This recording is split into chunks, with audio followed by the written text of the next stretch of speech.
Selamat malam semuanya. Assalamualaikum warahmatullahi wabarakatuh. Terima kasih buat teman-teman semua yang sudah hadir di acara talk show malam hari ini yang berjudul Forgiving is a gift to self. Wah, ini dalam banget gitu ya, malam minggu kita ngomongin tentang memaafkan. Ingat ya teman-teman, malam hari ini kita bukan lagi ngomongin maafin mantan gitu ya, tapi sedang belajar bagaimana sih cara kita bisa memaafkan diri kita, satu ya, karena ternyata memaafkan itu adalah sesuatu hal atau saat hadiah buat diri kita. Untuk bahagia ya pasti harus memaafkan diri. Tapi kayaknya bukan kapasitas saya juga nih untuk bahas ini lebih dalam gitu ya tentang si forgiving is a gift to self. Nah, sebelumnya saya mengucapkan banyak terima kasih kepada media partner dan community partner yang sudah mendukung acara pada malam hari ini. Ada Heart to Heal, Mengenal Diri, kemudian Young on Top, Psikofarm, dan juga Rumah Konseling. Nah, terima kasih karena sudah membantu untuk menyukseskan acara kita malam hari ini, dan juga malam hari ini sudah ada narasumber kita yang cantik banget nih di depan saya. Wah, udah dinyalakan kameranya.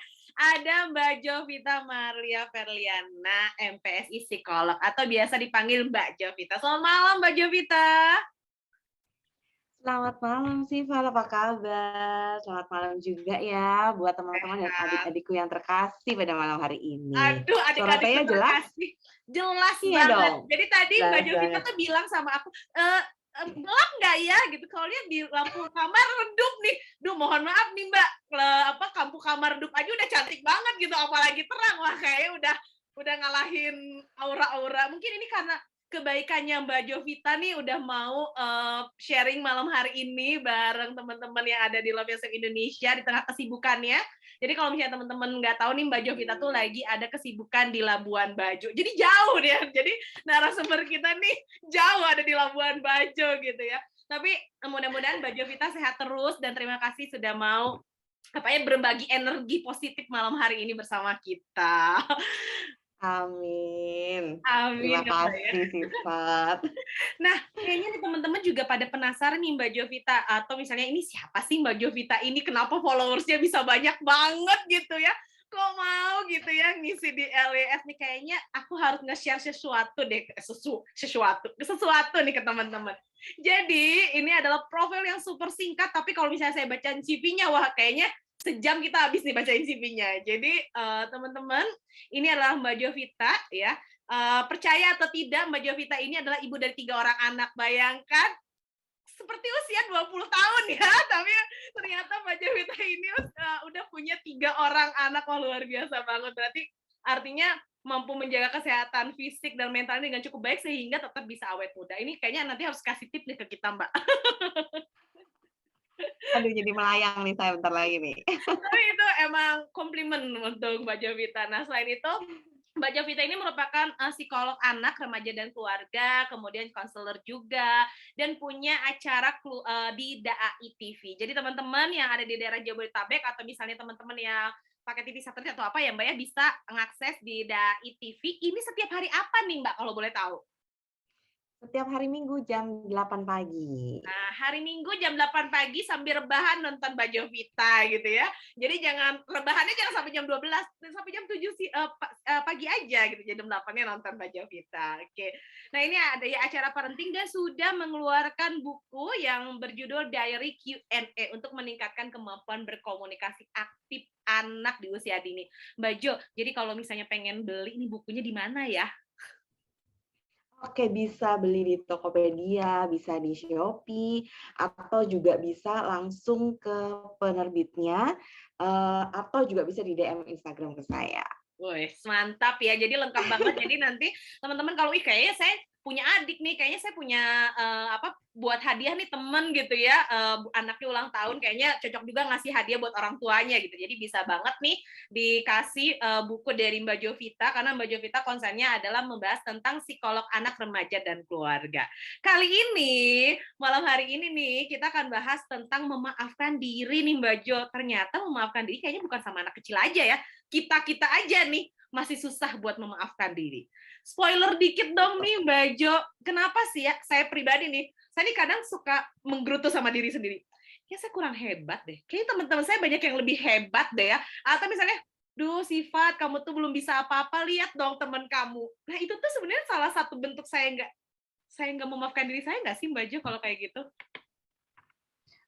Sebetulnya ada yang iya, ada yang tidak. Jadi nanti kita akan bahas, lihat motifnya terlebih dahulu gitu. Apakah memang itu lebih ke arah yang memang kita belum mensyukuri, kurang mensyukuri, atau bahkan ada yang latar belakangnya memang karena belum bisa memaafkan diri sendiri. Jadi menyalahkan diri, kemudian juga merasa bahwa diri itu selalu kurang dan sebagainya. Memang benar kata Sifat, jadi ada yang berasal dari kurang bisa memaafkan diri sendiri juga. Wih, menarik banget ya. Jadi ini tapi ini curiga, apakah teman-teman di sini juga punya permasalahan tidak bisa memaafkan diri sendiri atau menyalahkan diri sendiri? Nah, malam hari ini akan dibahas tuntas sama Mbak Jovita tentang proses pemaafan ini gitu. Gimana sih biar menjadi hadiah terbaik buat diri kita bahwa ternyata memaafkan diri itu membuat kita lega, nyaman dan damai. Nah, ya mungkin kalau misalnya kita nih usia aku kayak 20-an kok kayaknya kayak usia 40 tahunan. Oh, mungkin karena teman-teman kurang memaafkan diri. Nah, kalau Mbak Jovita kan kebalik gitu ya.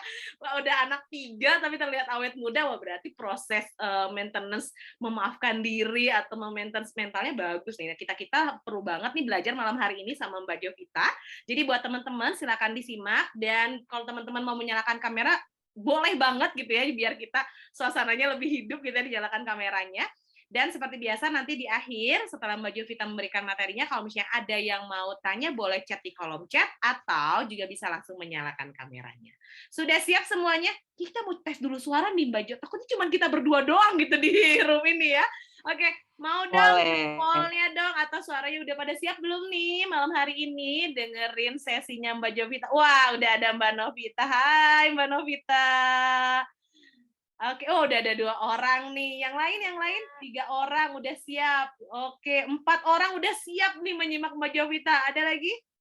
Siap Kak, ada Hani. Wah, banyak banget juga nih yang udah siap, teman-teman yang lain yang masih prepare. Jadi, untuk mengefisienkan waktu, saya berikan waktunya kepada Mbak Jovita. Dipersilahkan. Ya, terima kasih ya Sifat sudah membuka. Terima kasih juga untuk Love Yourself .id ya tentunya ya sebagai wadah untuk komunitas, support group, webinar, dan juga hal-hal yang berkaitan dengan kesehatan mental tentunya. Nah, selamat malam juga. Saya senang sekali di sini ternyata teman-teman yang bergabung dari berbagai daerah ya. Kita semua bisa berkumpul lewat online. Nah, sebelum saya mulai, boleh tolong yang memungkinkan untuk open cam bisa di open cam sehingga bisa kita saling berinteraksi di sini, saling mengenal wajah ya. Tapi kalau tidak memungkinkan untuk open cam, nggak apa-apa, tapi harus tetap ikut dan pada saat nanti ada interaksi dengan saya, bisa tolong dijawab pertanyaannya atau diikuti nanti slide-nya supaya lebih ramai dan seru ya. Nah, di sini saya lihat sudah hadir semua, saya sapa beberapa ya. Hai, ada Ewil, Mama Nalu, ada Novita, Nurul, Agwini, Junita, Nisa, Ajeng, ada Choi, Leni, ada juga Agnia, Veronica, Anastasia, Menti, Sylvia, dan yang lain-lain ya. Nggak bisa saya sebutkan karena banyak. Saya langsung mulai aja. Saya akan share screen terlebih dahulu. Nah, boleh tolong dilihat Sifat apakah sudah tertampilkan di layar? Clear, Kak. Tinggal. Nah, sip. Clear ya? Oke, baik. Suara saya juga jelas ya? Nggak nyandet-nyandet ya? Jelas banget. Jelas. Provider Oke, terbaik baik. lah. Aduh, semoga dari awal sampai akhir berjalan dengan lancar ya. Oke, hari ini saya membawakan tema mengenai forgiving is a gift to self. Saya Jovita Maria Verliana. Kalau teman-teman mau bersahabat dengan saya di Instagram, boleh di-follow di @jovita_verliana ya. Nah, tadi sudah diperkenalkan dengan sangat baik oleh Sifat. Dan sebelum masuk ke materi pada malam hari ini, saya mau minta tolong nih sama teman-teman sekalian untuk membuka www.slido.com. Bisa dibuka dari handphone masing-masing ataupun dari laptopnya silahkan. Jadi biasakan ketik www.google.com. Ini www.slido.com. Kemudian masukkan kodenya secara manual 1668345 atau kalau misalnya mau pakai scan barcode juga silakan langsung di scan barcode-nya. Nanti akan langsung masuk ke pertanyaannya ya. Saya ulang langsung aja di scan ya. Terus nanti kalau ada pertanyaan langsung aja dijawab. Saya izin dulu untuk stop share karena saya akan masuk ke dalam share untuk Slido-nya supaya bisa saling melihat semua ya Slido-nya di sini.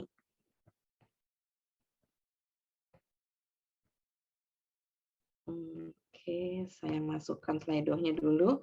Nah, apakah sudah tertampil di layar Slido-nya, Sifat? Sudah ya? Oke. Baik, silakan langsung dijawab ya, teman-teman ya. Untuk pertanyaan pertama nih, teman-teman. Apakah teman-teman yang hadir di dalam Zoom meeting pada malam hari ini punya isu nggak sih yang berkaitan dengan memaafkan? Langsung diklik aja ya jawabannya, iya atau tidak. Wow, ternyata 100% teman-teman yang hadir di sini punya isu, oh sudah berkurang, maaf ya. Isu yang berkaitan dengan memaafkan dari peserta yang hadir ada 89%, cukup besar ya. Dan yang tidak punya isu memaafkan hanya 8%. Oke, terima kasih buat responnya. Sekarang langsung aja ke pertanyaan yang berikutnya ya, yang kedua tentunya. Sorry.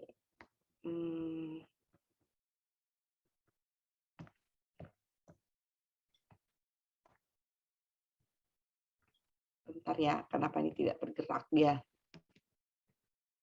Oke, full screen. Nggak bergerak ya sifatnya? Nggak bergerak nih, Mbak Jo. Oke, tunggu ya.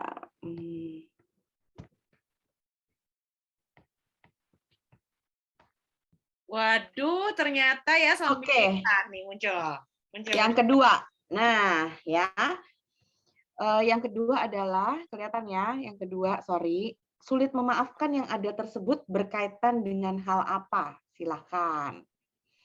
Kesulitan memaafkan yang ada, yang tadi kan teman-teman 89% menyatakan sulit nih untuk memaafkan, ya kan? Nah, itu berkaitan dengan apa ya? Silakan diisi. Kalau tadi kan dipilih, kalau sekarang diisi.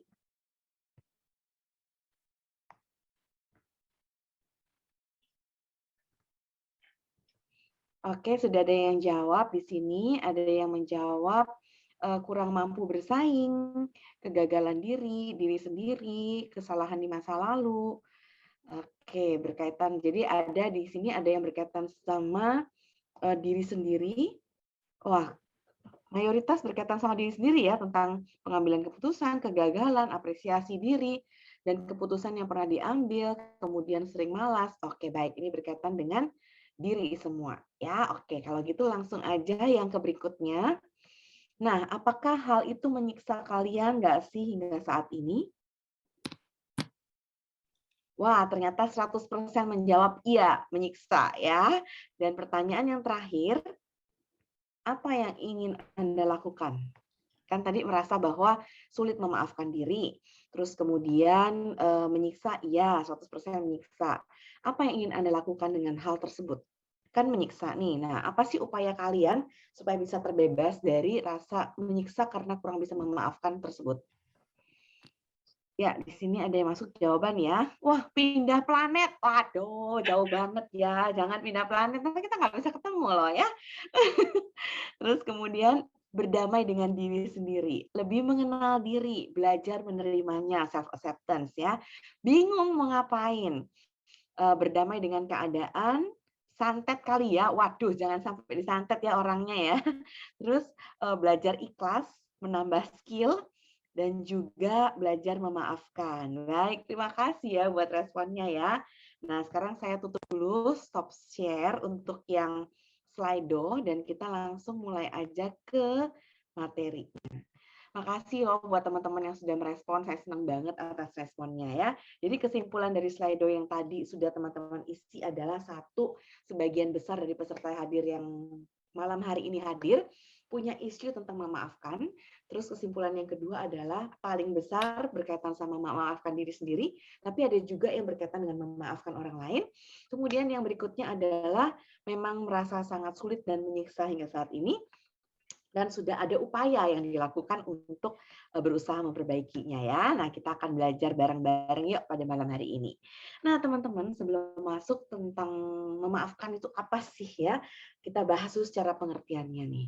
Memaafkan kalau dari teori psikologi yang dikemukakan oleh seorang tokoh yaitu McCullough, Worthington dan juga Russell tahun 1997 memaafkan adalah serangkaian perubahan motivasi seseorang untuk menurunkan motivasi balas dendam, menjauhkan diri dari orang yang menyakiti, dan meningkatkan motivasi untuk berdamai dengan orang yang telah menyakiti kita. Ini adalah definisi memaafkan dari McCullough ya.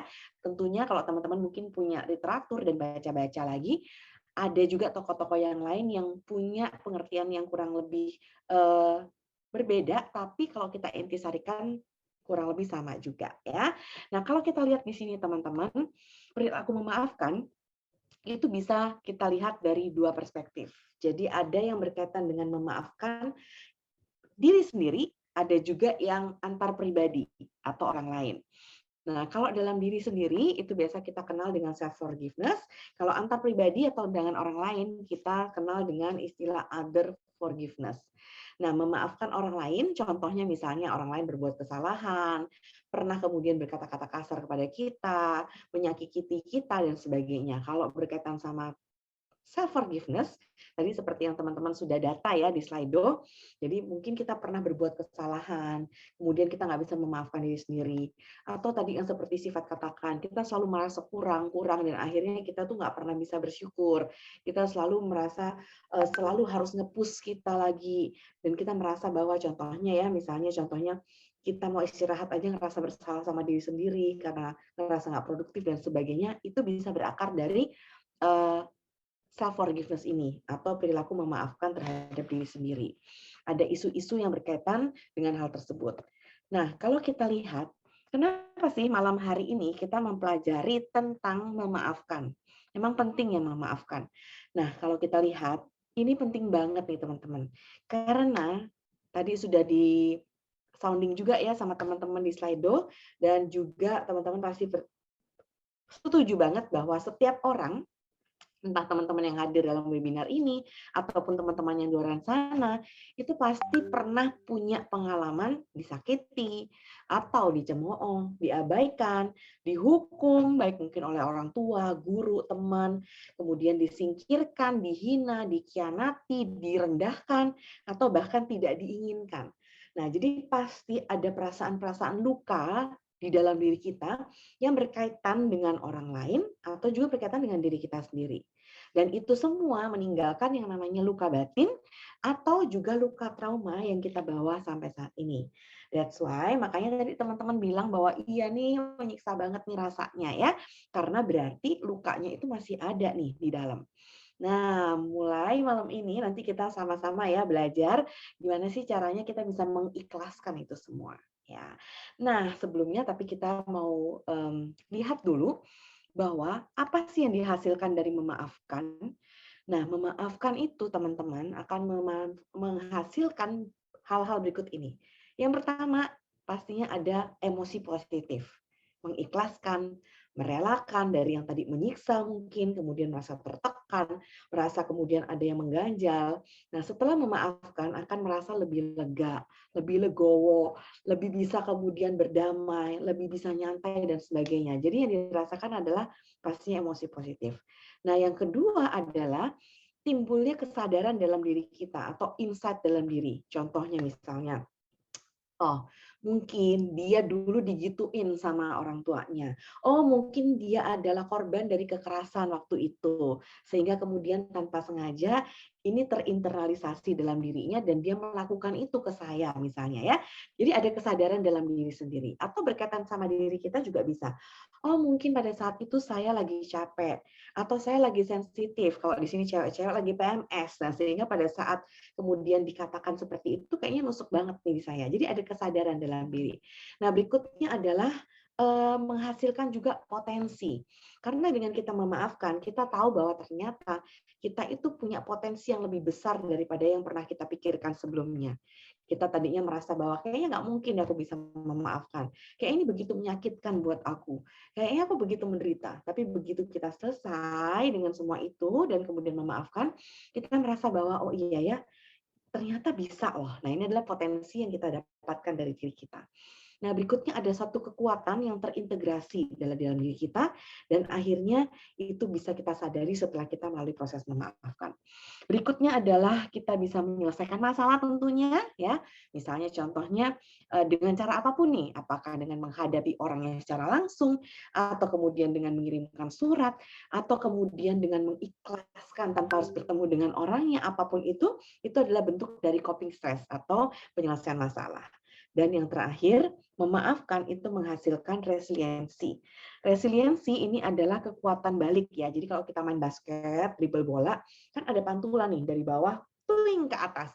Nah, pada saat kita mengalami masalah, kekuatan untuk kita membounce back atau kemudian kita bisa kembali ke aktivitas semula, kembali ke emosi semula, kembali untuk kemudian cheerful lagi dan sebagainya, itu yang dinamakan dengan resiliensi. Dan ini akan juga kita bisa peroleh setelah kita mampu memaafkan. Nah, tapi pasti di sini setuju nih, merasa bahwa Kak, tapi kan kayaknya nggak gampang ya. Kalau diucapkan sih gampang, tapi kalau lakukan susah. Iya, emang susah banget. Nah, makanya kita mau bahas lebih dalam lagi di sini ya. Nah, aspek memaafkan itu apa aja sih? Kalau dari teori psikologi nih teman-teman, seseorang atau kita bisa memaafkan kalau kita punya 3 motivasi ini ya. Jadi ada yang namanya avoidance motivation, revenge motivation, dan benevolence motivation. Avoidance motivation adalah kita tahu bahwa kita itu sudah memaafkan orang kalau kita itu tandanya sudah tidak menghindari orang tersebut ya, tidak menghindari. Contohnya misalnya pada saat kita contohnya merasa bahwa guru kita adalah seseorang yang tidak bisa kita maafkan karena mungkin pernah memaki kita di kelas,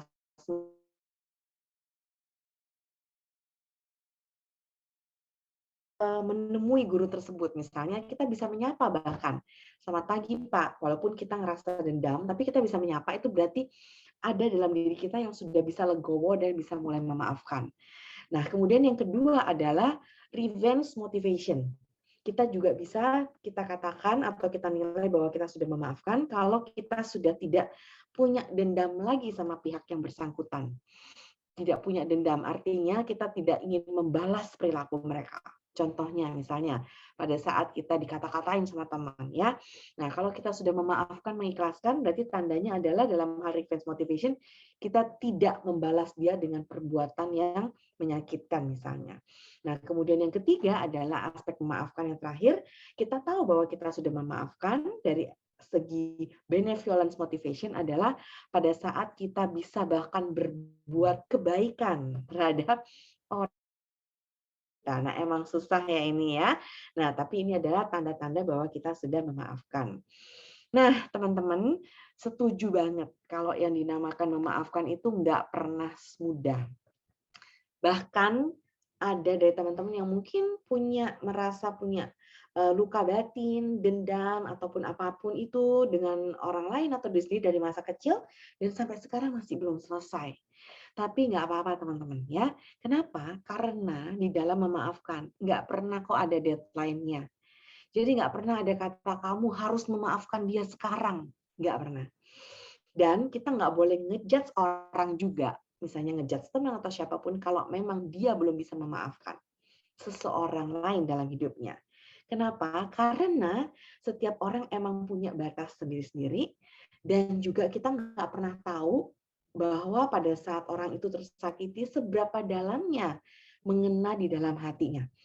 Ada orang yang contohnya misalnya dikata-katain, wah kamu itu nggak punya otak ya, kamu itu bodoh dan sebagainya. Ada yang kemudian dia oke, dibawa ketawa aja ya. Tapi ada juga yang dibawa ketawa tapi sakit banget di dalam. Ada juga yang kemudian dikatain hal yang sama, kemudian akhirnya nggak mau ketemu sama orang itu lagi. Ada juga orang dikatai dengan hal yang sama, kemudian sampai dia mengurung diri dan nggak mau ketemu siapa-siapa lagi. Jadi setiap orang emang punya namanya WOT, window of tolerance yang berbeda-beda. That's why kita nggak pernah boleh ngejudge ataupun kita juga nggak boleh menyalahkan diri kita kalau emang kita belum siap memaafkan ya. Nah, tapi sebaiknya kita menuju ke proses untuk kita bisa berusaha mengikhlaskan.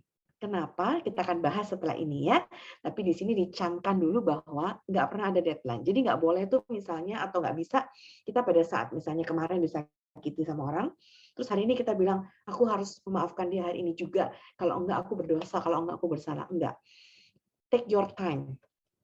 Ambil waktu kamu, akui perasaan kamu kalau itu emang sakit, nggak apa-apa. Dan kemudian kamu bisa lampiaskan apapun itu dalam bentuk yang emang sesuai dengan kamu. Ya, ada yang dalam bentuk journaling, ada yang dalam bentuk curhat sama teman, langsung ngomong sama orang yang secara asertif, apapun itu dilakukan. Dan kalaupun memang belum selesai, secepat itu nggak apa-apa juga ya. Intinya take your time, tapi kita mengarah ke situ untuk bisa mengikhlaskan. Nah, teman-teman, pengampunan atau memaafkan bukanlah penghapusan. Jadi, maksudnya bukan penghapusan adalah seperti ini. Mungkin dari teman-teman ada yang misalnya pernah punya pengalaman disakiti orang yang sangat dalam dan itu berulang-ulang dan dilakukan secara sengaja sama orang tersebut. Nah, secara sudah keterlaluan banget. Nah, ya, artinya bukan artinya kita kemudian dengan kita memaafkan kemudian kita membenarkan perilakunya, itu enggak sama sekali ya. Apalagi kemudian korban-korban pemerkosaan, korban-korban kekerasan seksual. Pasti pertanyaannya, Kak, kalau aku memaafkan, artinya aku membenarkan dong perilaku dia. Enggak, ini dua hal yang berbeda. Dengan kamu memaafkan itu bukanlah menghapus, bukanlah membenarkan perilaku mereka. Perilaku mereka tetap salah, iya, benar, perilaku mereka tetap salah. Tapi ya pengampunan atau memaafkan bukanlah penghapusan, tapi sebaliknya. Ini adalah tentang mengubah reaksi kamu terhadap ingatan tersebut. Ya, kata-kata kuncinya adalah mengubah reaksi kamu terhadap ingatan tersebut. Kenapa mengubah reaksi? Karena dengan kita mengubah reaksi, kemudian kita bisa mengubah emosi kita dan mengubah perilaku kita, dan itu rasanya untuk di hati ini menjadi lebih ikhlas. Tapi ingat ya, kalau emang perbuatannya itu salah, itu tetap salah. Jadi kita nggak membenarkan perilakunya kalau itu salah, tapi kita mengubah reaksi kita terhadap ingatan tersebut supaya kita nggak sakit hati lagi, kita nggak kemudian punya beban, nggak punya kemudian rasa. Kalau sakit hati kan nggak enak ya, bisa jadi sakit fisik juga. Jadi akhirnya yang mengalami kerugian malah kita. Orang lain yang salah sama kita kok malah kita yang kena mental, kita yang kena fisik, kita yang kena emosi. Kan ruginya di kita, ya kan? Nah, seperti itu. Jadi intinya mengubah reaksi. Nah, teman-teman, memaafkan itu kita ada 3 hal di sini. Secara kognitif, secara emosi, dan juga secara perilaku. Secara kognitif artinya dalam memaafkan, kita itu mengubah stigma negatif yang kita miliki. Contohnya misalnya ya, kita habis dihukum orang tua atau kemudian bahkan dikata-katain. Pada saat belajar online seperti ini yang biasanya Kak Jovita dapat curhatan gini, iya Kak, orang tua itu masa bilangin saya males. Padahal mereka nggak tahu loh kalau saya tuh belajar dari gadget, dari laptop. Saya belajar kan bisa dari mana aja ya, tapi dikatain males. Terus kalau saya ngejawab, dibilangnya adalah, dasar kamu tuh pemalas, sudahlah nggak usah dijawab ya. Eh, Kamu itu tinggal sekolah di depan laptop aja masih males. Dulu papa mama itu berjuang sampai kayak contohnya mesti sengsara dulu kalau mau sekolah, mesti jalan kaki jauh. Nah, itu kayak menyakitkan loh bagi saya karena mereka tidak menghargai usaha saya. Nah, ada yang berkata seperti itu contohnya ya. Nah, dalam hal kognitif, mengubah stigma negatif artinya kita nggak dendam sama orang tua karena orang tua mengata-ngatai kita malas. Ya, tapi kita bisa mengubah stigma kita bahwa orang tua kita mau memotivasi kita. Oh, zaman mereka dulu emang seperti itu. Makanya mereka nggak ngerti pada saat kita sekarang tuh seperti ini. Karena mereka nggak mengerti, makanya mereka mengatakan itu pada kita. Ya, tapi bukan berarti saya males. Karena merekanya aja yang nggak ngerti. Nah, misalnya seperti itu. Nah, jadi akhirnya kita mengubah stigma negatif, memahami si pelaku, sehingga kita bisa menerima. Ya, kita bisa mulai memahami. Karena beda loh kalau kita bisa memahami sama kita belum bisa memahami. Kalau belum bisa memahami itu kayak di sini tuh lebih sakit dan lebih tidak bisa memaafkan. Nah, yang kedua adalah dalam memaafkan kita juga punya unsur atau melibatkan unsur emosi. Jadi kita mengatasi kemarahan-kemarahan terhadap si pelaku. Misalnya contohnya, tadi ya pengalaman dibully sama teman, misalnya disengkat lah, dikata-katain lah ya, terus kemudian bahkan di cyberbullying atau kemudian suka ngepost hal-hal yang kemudian kayak nyindir-nyindir kita banget, dan bahkan misalnya di post di WA group itu benar-benar yang kayak nyinyirin kita banget dan terang-terangan misalnya ya kan. Nah, pada saat kita sudah bisa memaafkan, kita itu bisa mengatasi kemarahan. Artinya seperti ini. Tadi ya, kita merasa bahwa tadi kognitif sudah berubah. Contohnya adalah, wah, kasihan ya dia. Kenapa ada orang yang sampai ngejelek-jelekin orang lain? Berarti kan dirinya bermasalah ya. Mungkin dia iri, mungkin dia jealous, atau dia punya masalah apa yang kita mungkin belum bisa paham, sehingga dia akhirnya jelek-jelekin orang lain dan salah satunya misalnya kita. Nah, pada saat kita bisa paham seperti itu, emosi kita pun yang tadinya level 10 bisa nurun ke level 8, 6, atau bahkan 5 atau 4. Jadi artinya yang kita tadinya marah karena misalnya, wah kurang ajar banget ya dia ngata-ngatain aku. Tapi kalau kita bisa memahami secara kognitif, kita merasa bahwa, oh makanya dia seperti itu, kasihan ya. Sebetulnya kasihan orang kayak dia tuh setiap hari julid, setiap hari iri, setiap hari yang selalu cari-cari kesalahan orang. Nggak enak loh jadi orang seperti dia itu, ya. Nah, kita bisa menurunkan kemarahan kita sehingga kalaupun dia nyinyirin kita ya kita senyumin aja, ya, dan kita menjauh dari situ. Kemudian yang ketiga adalah dalam memaafkan itu juga ada unsur perubahan perilaku. Jadi kita mengakhiri perilaku-perilaku yang contohnya akan misalnya membalas dendam, kemudian jadi hal-hal yang akhirnya bisa menyakiti dia, itu kita hindari. Tadi kita balas dengan hal-hal yang positif. Boleh dengan cara berkata asertif sama dia. Misalnya kalau udah keterlaluan ya, kita katakan, boleh nggak aku bicara personal sama kamu? Ya, terus kemudian kita katakan, saya lihat kamu udah 3 kali loh jelek-jelekin saya di WA group. Maksudnya apa? Boleh nggak kalau kamu nggak suka sama saya, ngomong aja langsung sama saya. Apakah saya punya salah sama kamu atau apa? Misalnya seperti itu. Nah, perilaku kita jadi berubah. Kita langsung asertif ke dia. Kalau misalnya kita belum memaafkan, nah perilaku kita akhirnya jadi kayak nyerang dia balik kan. Jelek-jelekin. Dia post sesuatu yang jelek, kita post lagi sesuatu yang jelek tentang dia. Dia post lagi tentang kita. Jadi akhirnya jadi sosial media war, jadi perang sosmed misalnya seperti itu ya. Nah, ini adalah aspek dari memaafkan, kognitif, emosi, dan juga perilaku. Nah, pertanyaannya adalah, Kak Jovita, kadang tuh kita udah paham ya, kita mesti ikhlas, mesti memaafkan, walaupun emang enggak dituntut segera, tapi at the end berusaha untuk bisa mengikhlaskan. Tapi kenapa ya, walaupun aku tahu, tapi sukar loh memaafkan. Teorinya sih gampang, ngelakuinnya susah. Kenapa ya seperti itu? Nah, alasan-alasannya adalah sebagai berikut. Pertama, bisa jadi karena mungkin teman-teman itu khawatir bahwa hal itu tuh akan terulang kembali. Ya kan, kalau saya memaafkan dia, nanti dia lakuin hal yang sama. Nanti dia merasa bahwa perilaku dia nggak apa-apa, terus diulang lagi. Ya, mending aku nggak usah maafin supaya dia merasa bahwa ya udah dia tahu dia salah ya, udah nggak ngomong deh supaya dia yakin dia salah ya, khawatir nggak terulang kembali, khawatir terulang kembali. Kemudian yang kedua adalah takut terlihat lemah. Nah, ini ada juga dari kita yang kita sukar memaafkan orang lain karena kita takut bahwa kalau kita memaafkan kita jadi lemah dong, ya kan? Nah, di sini perlu diperhatikan bahwa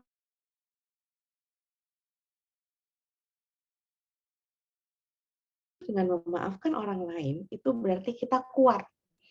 Kita kuat menghadapi hal-hal yang tadi, hal-hal yang kemudian kita bisa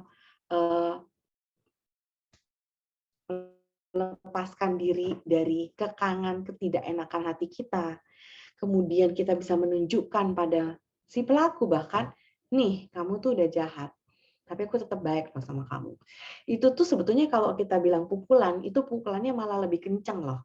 Kalau dia berbuat jahat, tapi kita tetap menunjukkan perilaku baik dan nyantai sama dia. Itu pukulannya jadi 2 kali lipat. Tapi kalau dia berbuat jahat sama kita, kita jahatin dia balik, itu pukulannya cuma sekali. Ya. Jadi ingat bahwa kalau kita memaafkan, itu justru kita kuat. Nah, berikutnya adalah keyakinan bahwa keadilan gagal ditegakkan. Ini adalah hal yang ketiga, kenapa kita tuh sukar memaafkan. Karena kita merasa bahwa kalau kita memaafkan, berarti keadilan nggak ditegakkan. Nah, jadi teman-teman, kalau seorang bersalah sama kita, itu adalah urusan dia sama yang Maha Kuasa. Benar ya? Itu semua diperhitungkan sama yang Maha Kuasa. Nah, tugas kita manusia di dunia tidak untuk seperti itu. Nah, jadi kita bisa doakan aja semoga dia sadar ya. Kalaupun emang kita perlu bicara, kita boleh bicara. Kalau kita merasa nggak perlu bicara dan kita nggak mau berteman lagi sama dia, nggak masalah juga. Jadi harus diingat ya, memaafkan itu nggak harus kok kita tuh harus berteman sama dia. Memaafkan itu tentang bagaimana kita, oke, kamu sudah berbuat hal itu sama aku, dan aku merasa setelah kejadian itu kamu bukan lagi teman aku tempatkan kamu bukan di circle pertama, tapi di circle yang sangat jauh. Mungkin di circle kelima, keenam, cuman menjadi orang yang cuman sekedar tahu. Itu nggak apa-apa banget. Itu hak kalian. Ya. Tapi mengenai masalahnya, nah itulah yang menjadi bagian dari diri kalian. Ya, ini adalah hal-hal yang mengapa sih kita suka memaafkan. Nah, diharapkan dari kemudian teman-teman di sini tahu kenapa suka memaafkan, kalian atau teman-teman bisa menjadi lebih cepat atau kemudian bisa juga menjadi bisa menerima diri untuk bisa memaafkan baik orang lain maupun diri sendiri. Nah, berikutnya teman-teman, kalau kita itu nggak bisa memaafkan, itu yang tersiksa siapa kalau saya tanya ya? Nah, yang tersiksa itu apakah orang yang si pelaku? Enggak loh. Dia sih nyantai aja. Ya, mungkin dia pernah julid, dia pernah ngata-ngatain hal yang buruk tentang kita. Dia bahkan misalnya pernah melakukan kekerasan-kekerasan secara verbal, secara emosi atau apapun. Tapi kemudian dia anggap itu selesai dan dia lewat begitu aja. Nah, yang tersiksa adalah kita kan, ya, sebagai orang yang contohnya dikatain, dijulitin dan sebagainya. Dan yang rugi siapa? Akhirnya rugi kita, karena di dia nggak berbekas, di kitanya berbekas. Kita yang sakit hati, kemudian kepikiran, akhirnya sakit secara fisik, bahkan secara mental. Nah, kan kita nggak mau ya seperti itu. Nah, jadi di sini makanya kita belajar bareng.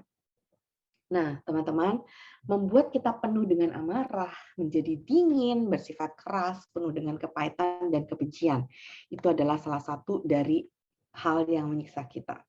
Dan kalau kita tidak memaafkan, dampaknya itu berupa fisik, emosional, mental, dan spiritual juga loh. Ya kan, secara fisik tadi. Sampai nggak bisa tidur, sampai akhirnya kurang makan, karena dikata-katain, kok kamu itu kurang kurus ya, kamu tuh kayaknya kelihatan nggak sehat, dan sebagainya. Jadi akhirnya kita kemudian kayak menghukum diri kita untuk akhirnya nggak makan, padahal cuma gara-gara kata-kata orang misalnya ya. Nah, dampaknya bisa secara fisik, secara emosional, mental kita, dan spiritual. Dan berikutnya adalah Anda atau teman-teman mungkin merasa dibenarkan dalam kemarahan teman-teman, tapi teman-teman harus pilih antara yang teman-teman inginkan. Tetap mau menyimpan kemarahan itu atau membebaskan diri dari kemarahan itu. Nah, di sini saya punya cerita singkat nih teman-teman ya. Cerita singkat tentang ini, slide ini nih, tidak memaafkan sama dengan menyiksa. Ya. Nah, ini cerita saya ambil dari kisah para pemburu monyet-monyet di Amerika, di Afrika, sorry, di Afrika ya. Nah, jadi para pemburu monyet-monyet ini, dia itu ingin menangkap monyet-monyet, tapi dengan tidak menyakiti monyet-monyet itu. Jadi mereka ini ingin menangkap dengan kondisi monyet yang masih segar, sehat, bugar ya. Tapi masalahnya kan susah ya, karena kalau menangkap monyet-monyet, kalau misalnya mereka kan manjat-manjat tuh di pohon-pohon ya, lari-lari kita nggak bisa ngejar. Terus paling harus ditembak. Nah, tapi kalau ditembak monyetnya jadi mati, kita dapatnya bangkainya nggak dapat monyet yang sehat. Nah, jadi mereka tuh punya cara. Nah, caranya adalah dengan mereka membuat senjata yang tidak menyakiti monyet. Cara ini cukup efektif, yaitu dengan toples dan kacang. Nah, kacang tanah yang masih segar dan sebuah toples dengan mulut toples yang kecil. Nah, caranya adalah mereka tanam nih, mereka masukkan kacang tanah segar itu ke dalam toples, dan toplesnya mereka masukkan, sembunyikan di dalam tanah. Nah, si monyet-monyet ini kan dia suka ya sama kacang-kacang itu. Jadi mereka tuh nyium aroma kacang itu pasti akan datang ke tanah-tanah itu dan kemudian mau ngambil nih si kacang-kacang itu. Nah, yang terjadi apa? Pada saat dia memasukkan tangannya ke dalam tanah, di mana di bawah tanah itu sudah ada toples yang kecil itu, mulut kecil ya. Dia masukkan tangannya, kemudian dia ambil kacangnya, tangannya berarti kan menggenggam dong. Pada saat dia mau keluarkan dari toplesnya, tangannya nggak bisa keluar. Nah, pada saat tangannya nggak bisa keluar, maka pemburunya datang langsung ditangkaplah monyet. Nah, gitu ya. Dan ini caranya efektif karena banyak sekali monyet yang terjerat. Nah, kita mau lihat bahwa kadang kalau kita lihat tuh monyet-monyet lucu ya, tangannya masuk, terus kemudian nggak bisa keluar lagi gitu. Nah, mungkin lucu bagi kita, tapi ini mengumpamakan diri kita juga nih, ya. Mengumpamakan diri kita pada saat kita nggak bisa memaafkan orang lain, kita nggak bisa kemudian merelakan, mengikhlaskan hal-hal yang sudah terjadi di dalam masa lalu kita, itu sama dengan kita tuh monyet-monyet yang menggenggam kacang tanah ini, sehingga tangan kita nggak bisa keluar dari toplesnya. Nah, jadi untuk bisa keluar dari toples, ya ini harusnya gimana? Ya lepasin kacangnya, maka tangannya bisa keluar dari toplesnya. Nah, itulah simulasi tentang memaafkan. Kalau teman-teman di sini merasa bahwa aku tuh tersiksa ya, aku tuh nggak bisa keluar dari perasaan nggak enak setiap hari, terjerat, tersiksa. Nah, coba lepasin itu, let it go pelan-pelan, supaya kalian tuh bisa lepas. Seumpama tadi, si monyet bisa lepas dari si toples. Nah, kita sebagai manusia ya bisa terlepas dari perasaan menyiksa hati kita itu. Ya, nah berikutnya nih teman-teman. Tidak memaafkan itu juga sama dengan merusak diri kita sendiri. Karena dengan tidak memaafkan, kita berpikir kita itu nyakitin orang lain. Padahal kenyataannya, kita tuh nyakitin diri kita sendiri. Ya, kita nyakitin diri kita sendiri. Nah, teman-teman, memaafkan itu bukanlah hal yang mudah tentunya.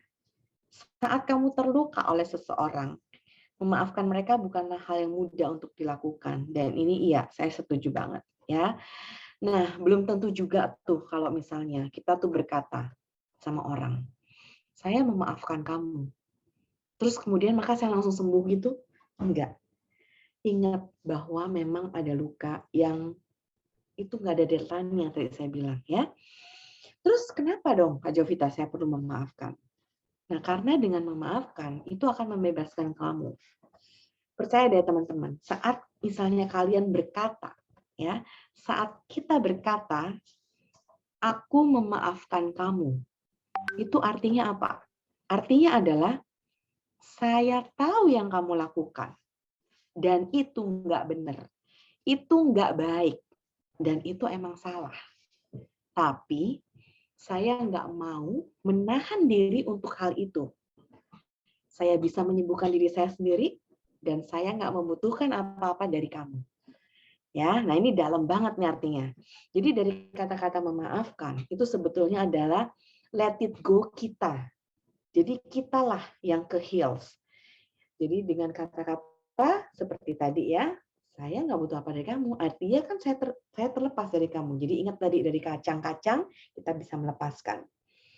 Jadi sekali lagi, mungkin perilaku mereka memang tetap salah, iya, tapi itu sudah nggak jadi bagian dari diri kita lagi. Jadi set you free sebetulnya.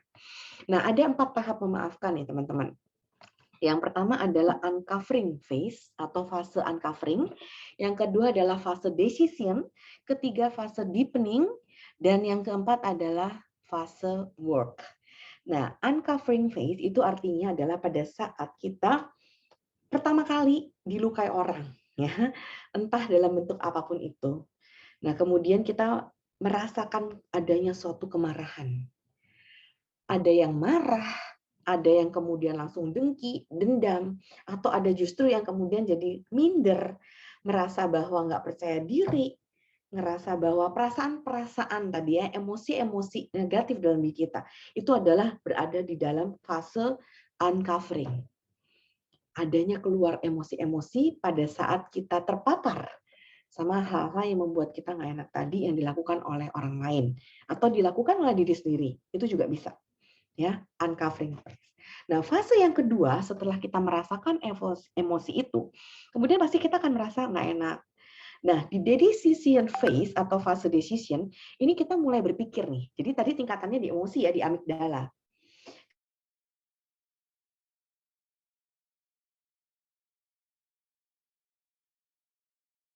Mulai menggunakan logika kita. Misalnya contohnya, iya nggak enak ya, saya dendam kayak gini, rasanya kayak sesak di dada, rasanya mau ketemu dia ketakutan mulu, rasanya mau ngerasa bahwa nanti dia ngomong gitu lagi sama saya, nggak enak ya.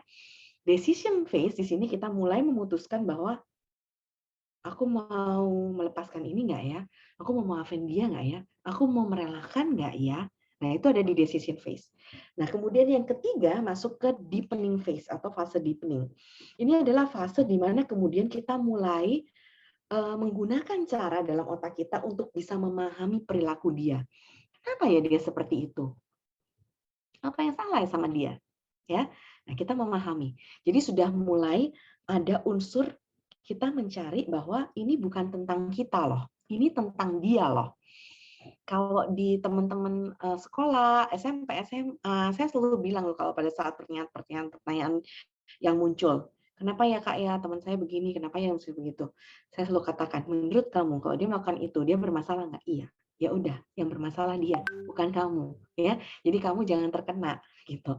Nah, itu adalah di deepening phase. Nah, berikutnya setelah itu dilalui, masuk ke tahap yang terakhir, yaitu work phase. Di mana di work phase atau tahap work ini kita bisa mulai berempati sama dia. Kayak tadi saya contohkan, ya kasihan ya dia kayak gini ya hidupnya ya gitu. Nah, so it's all about him, it's all about her, it's not about me. Nah, di situ adalah fase bisa merelakan. Ya, nah jadi langkah memaafkan itu seperti ini, teman-teman ya, ada 5. Yang pertama adanya komitmen untuk dan keyakinan untuk bisa melepaskan beban di hati. Yang kedua mengungkapkan perasaan kamu. Terkadang kita tuh perlu, kita kan kesel, ya, marah, itu perlu diungkapin loh. Ya nggak boleh langsung kita hilangin gitu aja karena nggak bakal bisa hilang. Jadi ungkapin aja. Misalnya contohnya, Kak aku nggak bisa tuh ngungkapin sama orangnya langsung. Nggak harus kamu ngungkapin sama orangnya langsung. Kamu bisa menggunakan fasilitas yang lain. Misalnya bercerita kepada sahabat kamu, curhat aja gitu ya. Nulis diary, misalnya, Dear diary aku sebel banget nih. Tadi masa aku seperti ini ya. Terus kemudian dia tuh ngomentarin seperti ini, dan aku sakit hati banget nih. Pakai diary bisa. Atau bisa kamu kayak seumpama buat surat, buat untuk dia, yang menyakiti kamu, tapi kamu nggak kirim. Nah, itu juga bisa. Intinya adalah kamu berusaha let it go. Nah, yang keempat itu adalah berhenti menyalahkan orang lain, karena menyalahkan orang lain itu menunjukkan identitas kamu sebetulnya, ya. Dan yang kelima adalah memaafkan mereka dan juga maafin diri kamu sendiri. Ini penting banget memaafkan diri sendiri. Nah, teman-teman, sebelum kita masuk ke sesi tanya jawab, kita mau latihan yuk untuk terapi memaafkan diri sendiri, ya. Nah, jadi teman-teman di sini bisa di open cam supaya bisa saya melihat nih teman-teman untuk melakukan terapi buat diri sendiri. Nah, ya. Nah, tadi kan teman-teman di sini tuh 89% mengatakan iya saya masih punya isu nih tentang memaafkan, ya. Nah, sekarang teman-teman bisa latihan dengan cara fokus sama hal yang ingin kalian maafkan tersebut, ya. Entah tadi teman-teman mau maafin siapa nih, temennya, pacarnya mungkin, orang tuanya, atau kemudian gurunya, atau bahkan diri sendiri, ya. Fokus sama satu dulu, satu aja yang paling mengganggu pada saat ini, dan yang paling ingin kalian lepaskan. Ya, udah. Nanti aku akan ajarkan 2 cara. Jadi ini cara yang pertama, nanti yang kedua aku ajarin lagi. Ini aku ajarin cara-cara yang singkat kok, ya. Nah, tapi sebelum masuk ke cara yang kedua, aku ajarin cara yang pertama dulu, ya. Cara yang pertama adalah teman-teman di sini bisa ambil posisi yang serileks mungkin, senyaman mungkin, boleh sambil agak rebahan atau mau sambil duduk boleh, ya. Kalau ada musik boleh dipasang musik. Di sini aku nggak pasang musik karena takut setiap orang kan punya selera musik yang beda-beda ya. Nah, kalau misalnya punya musik boleh sambil dipasang. Nah, aku akan ajarkan dulu caranya relaksasi. Kenapa relaksasi ini sebagai awal? Karena dengan relaksasi ini membuat kita itu lebih calming, lebih bisa merasa nyaman dengan diri sendiri. Kalau misalnya, dan ini adalah teknik pernafasan, iya benar. Jadi cara pernafasan untuk calming adalah kita tarik nafas dari hidung, pelan-pelan, nggak boleh buru-buru, dan kemudian nafasnya sampai ke perut, tahan sebentar, kemudian hembuskan pelan-pelan. Ya, mungkin kalau teman-teman pernah dengar pernafasan 478 dari Andrew Weil, boleh dilakukan. 478 itu artinya tarik nafas 4 hitungan sampai perut, kemudian tahan di perut 7 hitungan, dan kemudian dihembuskan 8 hitungan. Pertanyaannya, kenapa Kak harus 478? Emang harus dihitung banget ya? Enggak sih. Intinya adalah pada saat kamu mengeluarkan nafas lebih panjang daripada saat kamu memasukkan, itu kamu akan menjadi lebih rileks. Ingat kalau kalian tuh panik, kalian stres, itu pasti napasnya cuma sampai dada, benar? Ya, nggak mungkin sampai perut. Dan napasnya tuh kayak cepet-cepet gitu. Nah, jadi kita mau memanipulasi dulu sistem tubuh kita supaya dia lebih calming. Jadi kita nafasnya panjangin, hembusinnya juga lebih panjang. Ya, jadi itu adalah teknik pernafasan untuk calming. Nah, setelah teman-teman tarik nafas, buang nafas seperti tadi, lakukan berulang-ulang. Sampai berapa kali Kak Jovita? Terserah. Yang penting kalian sendiri yang bisa tahu kapan kalian udah merasa cukup dan merasa sudah lebih rileks. Ya. Nah, kalau sudah, sekarang kita masuk nih ke cara untuk terapi memaafkan. Yang pertama, ini bisa teman-teman lakukan, bukan cara yang ada di layar ini ya, ini cara yang kedua ya. Cara yang pertama adalah teman-teman dengan cara menarik nafas dan menghembuskan nafas, kemudian pejamkan matanya, dan udah ya, tadi udah fokus sama apa yang ingin dimaafkan ya. Kemudian, untuk teman-teman yang ini berkaitan dengan memaafkan diri sendiri, maka teman-teman bisa membayangkan di depan teman-teman ini ada diri teman-teman. Jadi contohnya nih Anastasia ya misalnya. Bayangkan di depan kamu itu adalah Anastasia. Jadi kayak your reflection gitu. Nah, kemudian kamu ngomong sama diri kamu sendiri yang ada di depan kamu. Apa yang kamu rasa perlu kamu ikhlaskan? Contohnya, hai Anastasia, terima kasih karena kamu sudah hadir di sini dan saya tahu kamu sudah berusaha sebaik mungkin. Tapi ternyata hasilnya nggak sesuai. Dan itu yang membuat kamu masih bersalah sampai saat ini. Tapi itu nggak apa-apa. Setiap orang pasti pernah melakukan kesalahan, dan kesalahan itu adalah hal yang baik. Karena dari kesalahan, kita bisa menemukan cara yang berbeda, bisa menemukan kekuatan yang baru, dan itu adalah suatu keberhasilan. Nah, itu contohnya ya, kalau kalian menyalahkan diri sendiri karena kalian merasa gagal. Nah, ini bisa disesuaikan dengan diri kalian, silakan dicoba tentang hal apapun ya. Kalau untuk yang punya isu sama orang lain, misalnya marah sama orang lain atau dendam sama orang lain, misalnya contohnya marah sama ayahnya misalnya, dan nggak mungkin ngomong sama ayahnya bahwa aku tuh sebel, kesel, ayah dulu itu pernah mukulin aku dan sebagainya, maka yang dihadirkan di depan Anda adalah ayah Anda. Katakan apapun yang ingin kalian katakan. Misalnya, ayah, terima kasih udah hadir di sini. Ingat nggak ya, waktu usia 5 tahun, 6 tahun, bahkan sampai 10 tahun, ayah selalu menghukum aku dengan mukulin aku. Dan itu sangat menyakitkan aku. Misalnya, ini contoh ya, nanti tinggal disesuaikan. Oleh karena itu ya, aku di sini ingin memaafkanmu. Aku tahu bahwa engkau melakukan itu karena engkau ingin memotivasi aku, namun caranya salah. Gitu ya. Nah, dan kemudian katakan bahwa tapi sekarang aku memaafkanmu, engkau ayahku, dan kamu bisa melakukan misalnya gerakan memeluk kalau itu nyaman buat kamu, tapi nggak harus juga, kalau nggak mau ya nggak apa-apa. Ya, itu contoh. Saya kasih waktu 2 menit buat teman-teman, silakan dengan isunya masing-masing, lakukan tahap-tahap seperti tadi, dan namanya self-reflection, keluarkan diri kita, kalau memang yang kita memang nggak bisa maafkan diri kita, kalau nggak bisa memaafkan orang lain, yang dikeluarkan di depan kita adalah bayangan orang lain itu, katakan, dan kemudian akhiri dengan pernafasan lagi. Ya, urutannya pernafasan.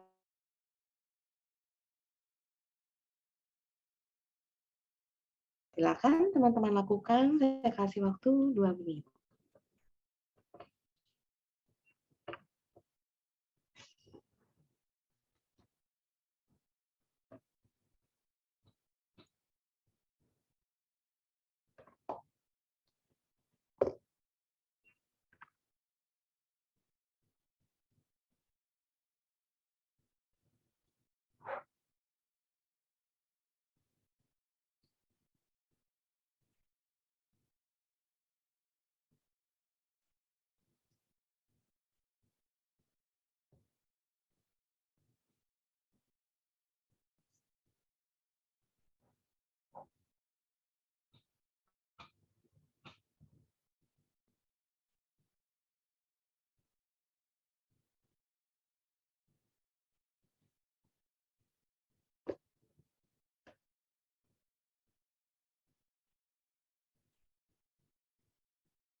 30 detik lagi, kita akan mengakhiri untuk teknik yang pertama ini.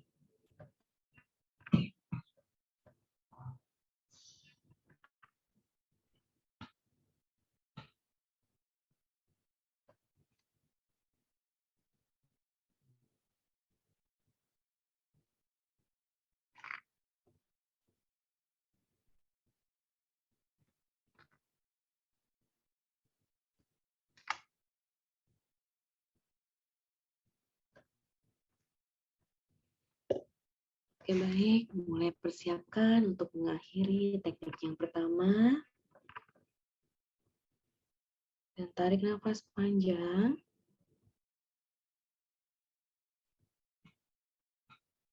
Tahan sebentar. Kemudian hembuskan secara perlahan. Dan lakukan secara berulang sampai merasa cukup. Dan silakan teman-teman secara perlahan kembali membuka mata.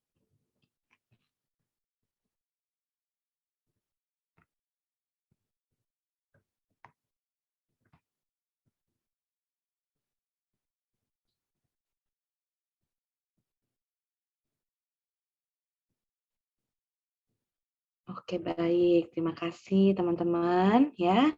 Nah, sekarang silakan teman-teman ingat ya rasanya seperti apa dan tolong kasih skor sebelum dan sesudah. Jadi pada saat sebelum, tadi kan teman-teman sudah membayangkan hal-hal yang tidak bisa dimaafkan ya. Baik itu isunya beda-beda, ada yang diri sendiri, ada yang orang lain, kasih skor antara 0 sampai 10 untuk sebelum. 10 itu paling nggak bisa maafin. 0 sudah bisa mengikhlaskan. Jadi kasih range ya. Misalnya tadi sebelum melakukan teknik ini, waduh aku kayaknya keselnya 10 deh. Tapi setelah melakukan teknik ini jadi 8 mungkin misalnya. Ya, udah dikasih ya. Nah, kalau takut lupa ditulis aja. Before berapa, after berapa. Setelah ini saya akan coba teknik yang kedua dan teman-teman lakukan dan kemudian teman-teman silakan kasih skor lagi. Nanti saya mau nanya deh, kira-kira teman-teman gimana rasanya ya, boleh di-sharing nanti ya. Oke, udah kasih skor ya. Nah, sekarang kita pakai teknik yang kedua nih teman-teman ya. Teknik yang kedua, ini teman-teman bisa juga langsung nyoba ya, namanya EFT. EFT adalah Emotional Freedom Technique. Nah, ini memang menggunakan titik-titik tertentu, titik-titik meridian yang ada di tubuh. Jadi, seperti yang ada di gambar. Jadi, caranya teman-teman menggunakan jari telunjuk sama jari tengahnya, seperti ini. Ya, nanti pada saat mulai silakan tarik nafas, buang nafas lagi ya seperti tadi. Kemudian sambil di tapping. Jadi ini adalah teknik tapping. Lihat di gambar pertama yang di tapping adalah di sebelah mata bagian dalam sini. Diketuk-ketuk beberapa kali. Ya. Kemudian di mata bagian luar. Seperti ini ya. Terus kemudian di bawah mata sini. Terus kemudian di bawah hidung, antara hidung dan mulut. Ketuk-ketuk beberapa kali. Dan kemudian di dagu. Kemudian setelah dagu, teman-teman lihat ya, di sini, di leher kan ada 2 tulang yang menonjol nih. Ya, nah itu diketok-ketok seperti ini. Nah, kemudian yang terakhir, ini dibilang karate chop. Jadi di tangan teman-teman itu kan ada bagian yang lebih menonjol, ya. Nah, itu dicop seperti ini. Nah, itu adalah titik-titiknya ya. Jadi 1, 2, 3, 4, 5, dan 6. Ada 6 titik. Nah, nanti teman-teman kalau takut lupa pada saat melakukan ini boleh sambil buka mata, ngelihat gambar yang ada di layar supaya lebih ingat ya. Mata bagian dalam, sisi mata bagian luar, di bawah mata, di antara hidung dan mulut, kemudian di dua saklar yang ada di sini, di antara perbatasan leher dan dada, dan kemudian karate chop, ingat itu yang ada di tangan sini. Ya. Nah, ini adalah tempat-tempat yang mau kita ketuk. Tapi kita nggak sembarang ketuk. Pada saat kita ngetuk, kita sambil mengucapkan seperti ini. Ya. Ada tulisannya di situ, jadi gampang teman-teman tinggal ikutin. Jadi pada saat mengetukkan di sini misalnya, teman-teman mengatakan seperti ini. Misalnya ini untuk yang memaafkan diri sendiri ya. Misalnya, walaupun saya merasa tidak mampu, atau walaupun saya merasa tidak berguna misalnya, ya kan? Tapi saya menerima diri saya sendiri. Gitu. Nah, di sini diulang lagi. Misalnya, walaupun saya saat ini merasa gagal, saya menerima. Gitu ya. Nah, di sini juga, walaupun saya merasa titik-titik, saya menerima. Nah, boleh, misalnya kalian mau ubah kata-katanya boleh. Misalnya, meskipun titik-titik, saya mencintai diri saya. Ya, terus kemudian di sini. Nah, seperti itu. Kata-katanya silahkan teman-teman yang isi. Ya, tapi isinya adalah afirmasi positif. Artinya walaupun saya titik-titik, saya titik-titik ya, terkait sama memaafkan. Walaupun saya misalnya merasa belum maksimal selama ini dan saya selalu menyalahkan diri saya sendiri, tapi saya menerima hal itu dan saya mencintai diri saya sendiri. Itu boleh. Ya. Oke, silakan dicoba teman-teman. Karena mungkin belum hafal titiknya, boleh sambil lihat layar. Di situ sudah ada panduannya. Dan silakan berkata itu kepada diri Anda sendiri. Nah, sebelum mulai, coba di skor 0 sampai 10. Ini boleh pakai misalnya contohnya yang sama dengan yang pertama, kasusnya, atau mau yang berbeda juga nggak masalah. Ya, udah di skor. Ingat-ingat apa ditulis boleh. Terus silahkan teman-teman lakukan EFT ini. Saya kasih waktu 2 menit. Nanti setelah itu teman-teman skor lagi ya. Oke, silahkan dimulai. Kalau yang mau pakai musik sendiri-sendiri dari rumah masing-masing boleh.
Oke, sekitar 30 detik lagi, kemudian siap-siap untuk mengakhiri latihan EFT-nya.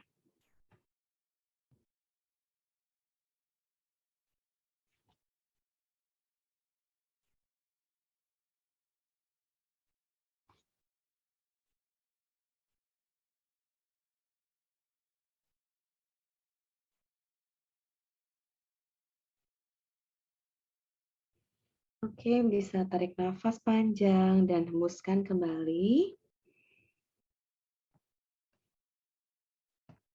Oke, baik ya. Nah, kita sudah sampai di penghujung nih, tapi saya punya video akhir nih buat teman-teman.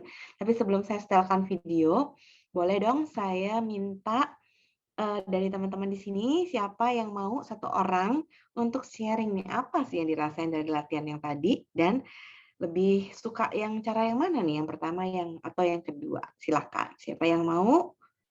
Boleh dikasih tanda di raise hand atau boleh diketik di chat, saya gitu, boleh. Jadi boleh di-sharing-in langsung atau boleh diketik di kolom chat. Ada?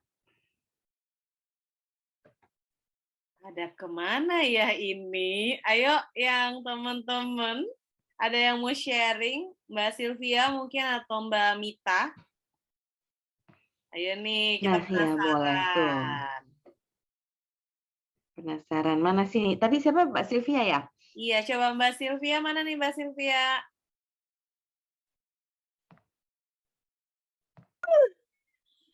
Ampun teh, izin dulu lagi bedtime rutin anak-anak. Bedtime, oke. Wah, salah memanggil kita sepertinya, Kak Jo. Oke, coba nih. Boleh. Kalau misalnya Mbak Ajeng, gimana nih? Kita penasaran juga ya, saya juga penasaran nih teman-teman skornya berapa ya dari 0 sampai 10. Kok saya tadi tambah mumet ya Mbak Jo ya? Kenapa ya? Oh, ini udah ada yang ngacung. Oke. Oh iya, silakan. Thank Siap. you nih. Oke. Manuel Elroy, silakan Oke, Manuel. silakan. Wow. Malam semuanya. Hai. Selamat malam. Selamat malam. Ini suara aman. Kenapa? Halo Kak. Halo, ya. Kenapa tadi nggak kedengeran? Suara aman ya? Agak putus. Suara aman. Oke, aman. Tadi putus-putus, iya. Tapi sekarang barusan aman. Oke. Boleh sharing nih, Alma. Aku mau sharing tadi itu tuh yang aku rasain itu tuh waktu cara yang pertama sih Kak. Kalau aku. Iya, Jadi lebih cocok yang cara pertama ya. Iya, Iya. gimana tuh? Dan itu tuh lebih apa ya? Aku ngerasa kayak ketika aku membayangkan dia atau hal itu tuh kayak seolah tuh bisa langsung lepas terpisah gitu loh. Itu sih. Oke. Jadi kayak Terasa lepas kayak terpisah ya. Jadi kayak misalnya itu tuh kayak ada debu yang nempel gitu ya. Tapi ketika aku bilang apa namanya melepaskan itu tuh kayak udah sambil membayangkan itu tuh kayak udah terpisah gitu, kayak lepas gitu sih. Oke, baik. Wah, thank you banget nih sharingnya ya. Panggilannya Manuel apa Elroy nih? Dua-duanya bisa. Oh, dua-duanya bisa. Oke. Boleh skornya sebelum dan sesudah nih, Manuel? Skornya 10 lah ya. Ya 9,9. Oke. Terus setelah? Gimana, Kak? Tadi sebelum 10, terus setelahnya? Sorry. Maksudnya sebelumnya. Aku masih bingung soal skor sih, Kak. Oh ya, oke. Nah, kalau soal itu kalau before atau sebelum, itu pada saat sebelum melakukan teknik ini, kamu kayak ngasih skala nggak enaknya itu tentang kamu nggak bisa maafin seseorang itu tuh, nggak enaknya itu berapa? Gitu. Nggak enak itu macam-macam. Ada yang ngerasa kayak berat di dada, ada yang ngerasa marah, mungkin ada yang ngerasa dendam. Nah, itu dikasih skor tuh, misalnya 10 gitu ya. Nah, setelah melakukan teknik ini, perasaan itu jadi berkurang berapa gitu, menjadi skor berapa dari 0 sampai 10 gitu. Semuanya. Semuanya. Jadi dari 10 pertama skornya berapa? 10. Iya. Terus Jadi setelah melakukan teknik ini jadi berapa? udah lega, lepas. Oke, jadi kalau dikasih angka ada di angka Mungkin berapa? aku udah bilang nggak ada sih. Jadi 0. Yes. Wah, luar biasa. Tepuk tangan dong buat Manuel Elroy. Thank you ya buat sharingnya ya, Manuel ya. Luar biasa, ini menarik banget dan thank you banget nih sudah berpartisipasi untuk memberikan sharingnya. It means a lot buat kita semua di sini ya. Jadi menurut Manuel, Manuel lebih cocok pakai cara yang pertama. Jadi sebelum melakukan tuh rasa nggak bisa memaafkannya atau nggak enaknya tuh 10.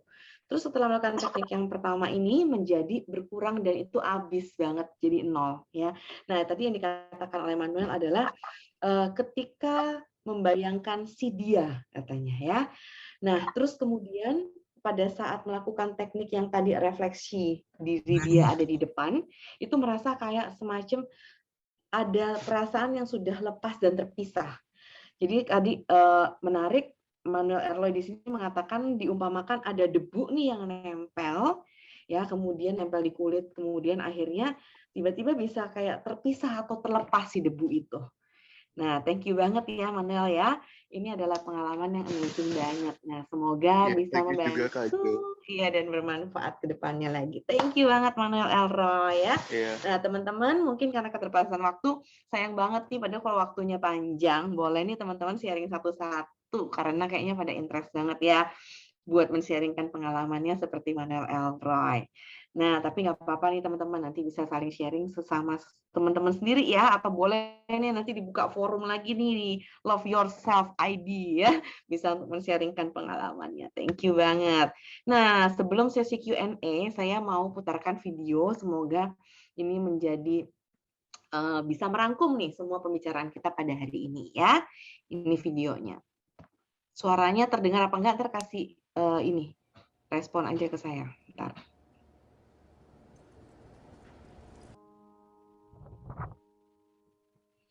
Ya, itu video yang merangkum ya. Itu sebetulnya yang dilakukan oleh dia adalah reflection yang tadi saya minta teman-teman untuk lakukan. Ya, tadi ingat ya tadi lihat ya di akhir video sebetulnya papanya nggak ada.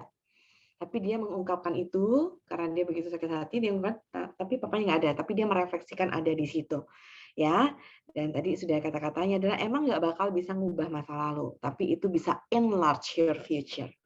Nah, jadi untuk akhir kata dari sesi hari ini, forgive others not because they deserve forgiveness, but because you deserve peace.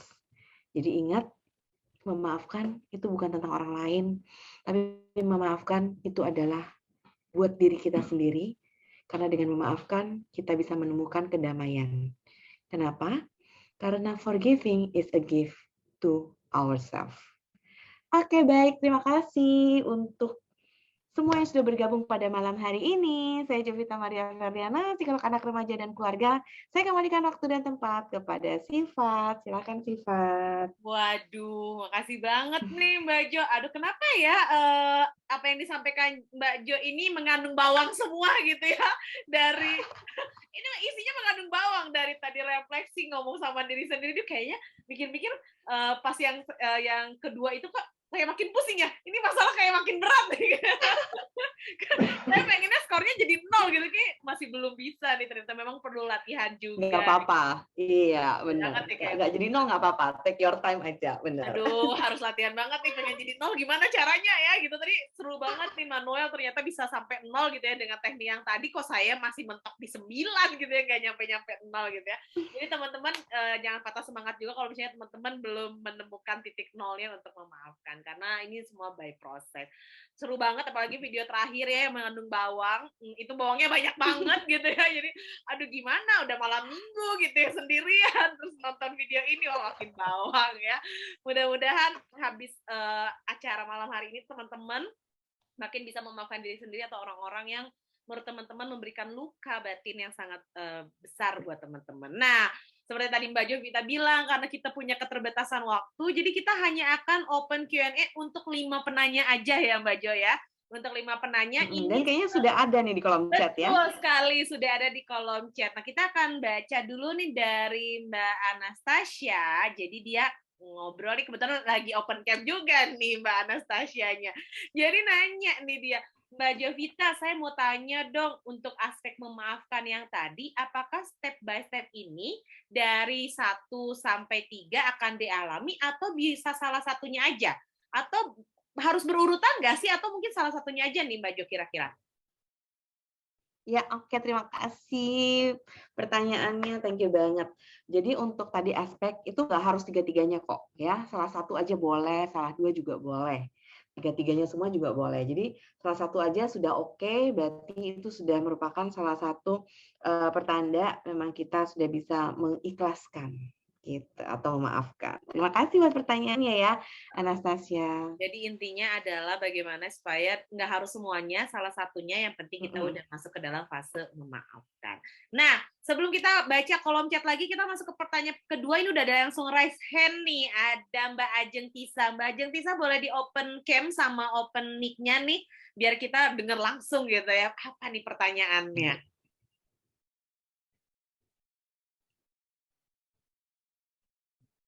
Kita nunggu. Hai Mbak Ajeng. Kita Hai nunggu. Mbak Ajeng, ya, Mbak silahkan. Halo. Iya, selamat malam. Selamat malam. Tadi sempat Kak Jovita bahas tentang mengubah reaksimu terhadap ingatan itu. Nah, kebetulan aku punya PTSD nih Kak. Nah, aku sering punya flashback tentang suatu memori buruk. Kalau memori flashback itu muncul, aku sering ketakutan sendiri, terus marah, sama kayak menghakimi diriku sendiri. Nah, itu untuk cara mengubah reaksi terhadap ingatan itu gimana sih, Kak? Itu aja sih. Terima kasih ya, Kak. Ya, oke, baik. Terima kasih. Agak berat ya, untuk boleh Ajeng nih. ya. Iya, oke, makasih. Ya, jadi walaupun memang Ajeng sini tidak menyebutkan PTSD-nya seperti apa atau karena apa, tapi memang hal yang terkait sama PTSD ini emang termasuk hal yang berat sih, sesuai tadi yang Sifat katakan ya, saya setuju. Karena post traumatic and stress disorder ini, kalau mungkin untuk teman-teman di sini sekilas aja, jadi ini adalah kasus yang memang cukup berat karena pengalaman traumatis yang dulu sampai yang sekarang itu masih berasa. Bisa kemudian timbul juga dalam bentuk mimpi buruk, kemudian juga rasa ketakutan ataupun kecemasan yang masih tetap ada. Ya, jadi itu masih ada. Nah, pertanyaan dari Ajeng adalah bagaimana sih kalau saya ini kan punya PTSD nih. Terus kemudian gimana caranya saya mengubah reaksi ya. Nah, jadi karena di sini memang kasusnya pasti kita rahasiakan supaya maksudnya di sini kita sama-sama enak gitu ya, dan mungkin juga dari Ajeng kan nggak enak juga untuk menceritakan, tapi intinya nih misalnya saya berikan contoh, satu, PTSD ini memang kalau boleh saya sarankan memang harus di penanganan, maksudnya di bawah penanganan psikolog ataupun psikiater ya, karena memang sini sudah masuk dalam kategori PTSD kalau memang sudah didiagnosis seperti itu. Nah, dalam terapi-terapi yang akan dilakukan oleh psikolog sama psikiater ini akan juga mengarah ke tadi bagaimana mengikhlaskan, kemudian mengubah reaksi tersebut itu memang harus step by step.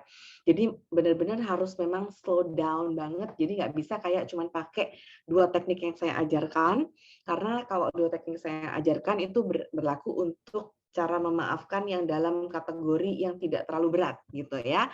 Nah, tapi kalau sudah PTSD ini kan sensasinya ke fisiologis, kemudian juga ke fisik gitu. Kalau PTSD itu lengkap semua gitu, fisiologis kena fisik, kemudian juga ke arah mental, ke arah emosi itu terkena. Jadi memang harus dalam penanganan psikoterapis. Nah, seperti itu. Nah, tapi intinya kurang lebih mengubah reaksi itu biasa dimulai dengan ada yang namanya cognitive behavioral therapy. Jadi kita mengubah cara berpikir, baru nanti endingnya baru berubah, ada namanya perubahan perilaku dan perubahan cara berpikir, perubahan perilaku atau perubahan respon. Nah, jadi untuk kognitifnya itu bisa dilakukan misalnya contohnya dengan contohnya nih ya, pada saat PTSD-nya ini kita misalnya kadang PTSD itu kan ada beberapa hal. Nah, kita ambil misalnya fokus ke satu hal.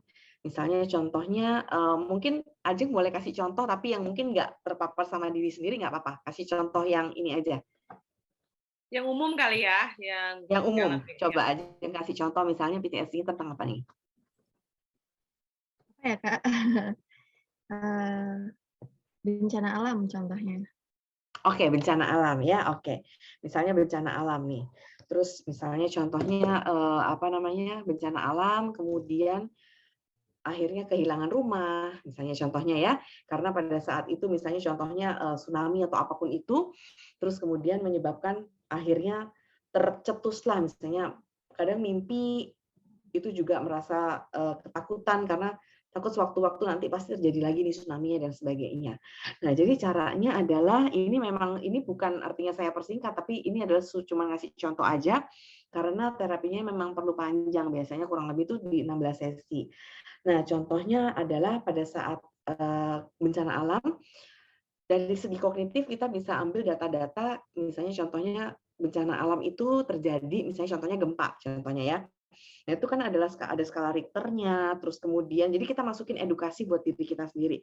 Kemudian pada saat itu emang potensinya misalnya udah kelihatan dari apanya seperti itu. Jadi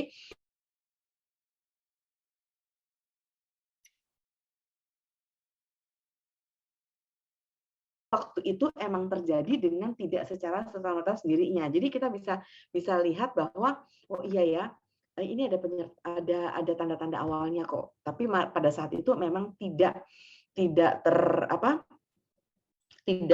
tidak terlihat tandanya karena memang misalnya nggak diukur skala Richternya. Terus kemudian mungkin tahu kita tinggal di daerah misalnya yang memang rentan sama gempa. Nah, pada saat sekarang kan saya sudah pindah di tempat yang jauh dari gempa, misalnya seperti itu. Itu salah satu dalam hal unsur kognitif.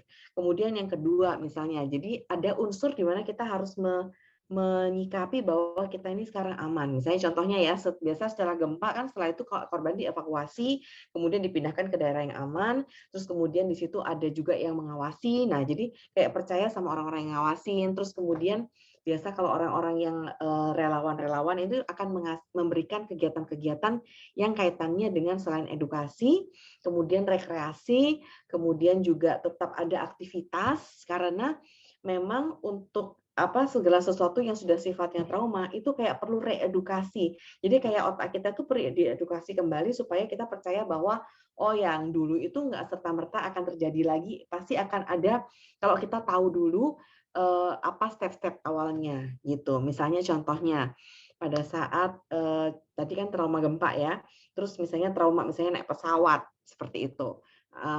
Terus kemudian misalnya pada saat naik pesawat, iya sih waktu itu musim hujan misalnya. Ya udah berarti sekarang aku naik pas nggak musim hujan, pas musim kemarau. Nah itu adalah salah satu contoh kita mengantisipasi sehingga pada saat kita naik pesawat yang pertama kali, oh iya ya ini kan udara cerah dan aku selamat gitu. Jadi akan diedukasi dulu ke pengalaman kita, mengubah cara berpikir dan akhirnya baru mengubah pengalaman.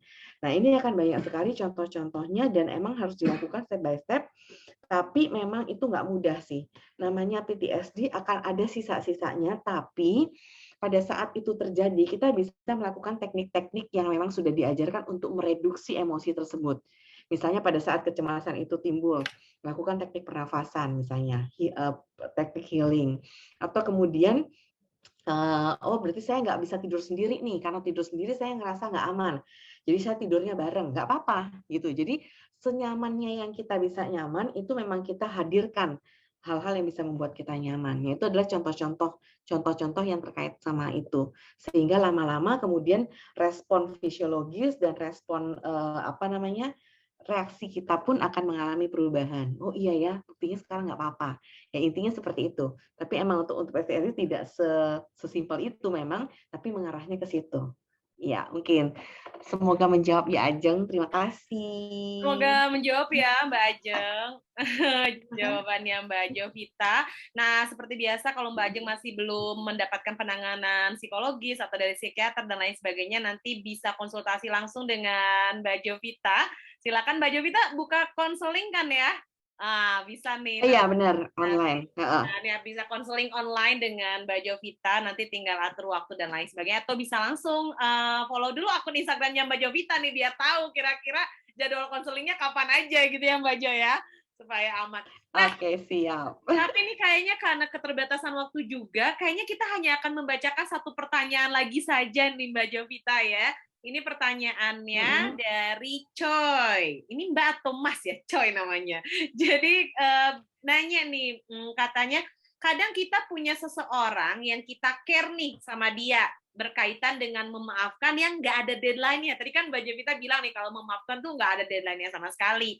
Sampai sebatas apa ya kita mengizinkan atau menghibur seseorang tersebut agar dia bisa segera memaafkan dirinya, terutama terhadap teman dekat atau keluarganya. Karena kan nggak ada deadline nih, jadi bisa aja dia malah nanti gitu memaafkan dirinya. Nah, nggak kelar-kelar dong. Itu kayak gimana nih? Sampai batas mana kira-kira Mbak Jo?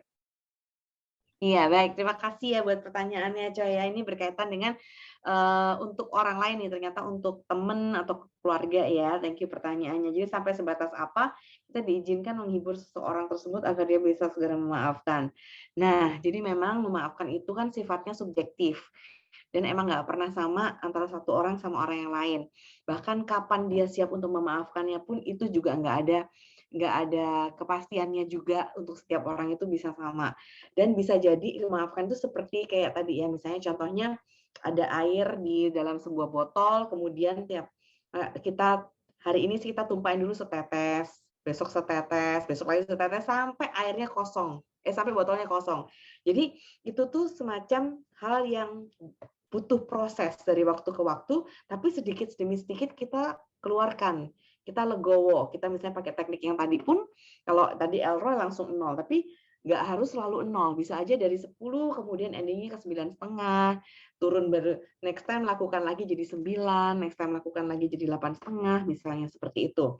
Nah, jadi sebatas apa kita menghibur, kita bisa mengatakan tadi, misalnya contohnya ya, kita bisa ajarkan ke teman atau ke keluarga kita teknik-teknik yang tadi itu, yang 2 tadi, misalnya teknik EFT sama yang self reflection itu tadi.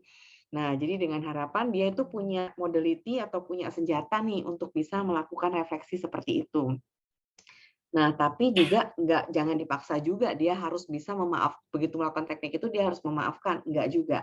Karena memaafkan itu setiap orang itu prosesnya berbeda-beda.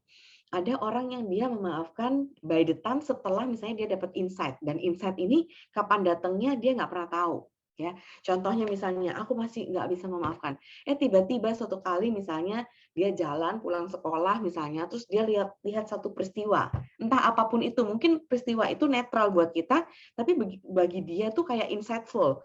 Nah, setelah dia mendapatkan insight itu, kemudian baru dia bisa legowo, bisa jadi.